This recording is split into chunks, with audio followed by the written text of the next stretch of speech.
Finally सुन्दर साथजी अहिले चाहिँ हामी यस रसुवा गढी नेपाल बोर्डरमा छौँ र अब हामी केही समयमा चाहिँ अब भित्र चाइना पनि प्रवेश गर्नेछौँ। प्रेम प्रणाम सम्पूर्ण सुन्दर साथीहरुमा। अहिले चाहिँ म यस रसुवा गढी आइपुगेको छु र अहिले चाहिँ म यहाँ मामाको साथमा छु र त्यस्तै गरी यता अंकल हुनुहुन्छ र त्यस्तै गरी यता भिनाजु हुनुहुन्छ।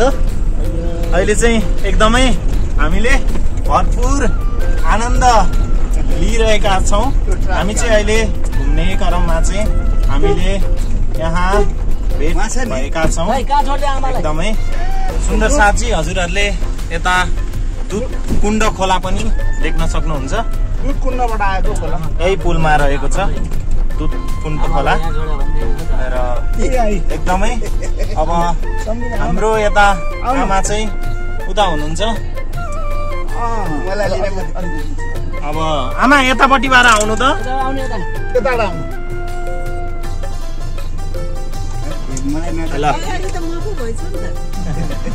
ल आमाजी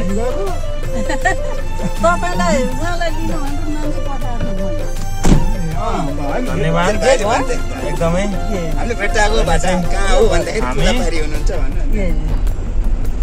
बोर्डरमा चाहिँ आइपुग्न लागेका छौं। आमालाई चाहिँ एकदमै 5 किलोमिटर रहेछ नि है गाह्रो भइरहेको छ। 3 किलोमिटर हो 3 किलोमिटर बाटोमा आउने क्रममा चाहिँ हामीले यहाँ भिनाश्रीलाई चाहिँ भेट भएका छौँ र अहिले भिनाश्रीले चाहिँ हामीलाई बोर्डर लैदिँदै हुनुहुन्छ।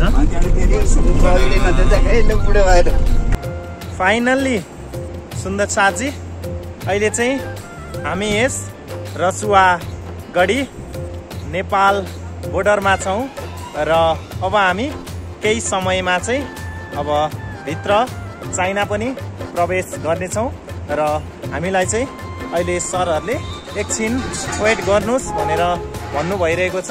उहाँ सरहरू चाहिँ ड्युटीमा हुनुहुन्छ र अहिले चाहिँ उहाँ सरहरूले चाहिँ हामीलाई एकछिन बस्दै गर्नुहोस् हजुरहरूलाई घुमाएर ल्याइदिन्छौँ भित्र भन्दै हुनुहुन्छ।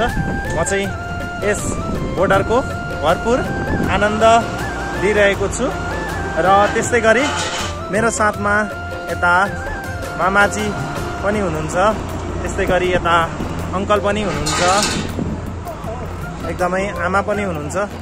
एकदमै भरपुर एकदमै आनन्दसँगले चाहिँ अहिले म यहाँ भ्लग बनाउँदैछु र त्यस्तै गरी यता मामाजी हुनुहुन्छ। मामाजी अलिकति यता अगाडि आउनु त, हजुर पनि यसो अगाडि आउनु। मामाजी हजुरलाई अनि यस गढी आउँदाखेरि के कस्तो भइरहेछ?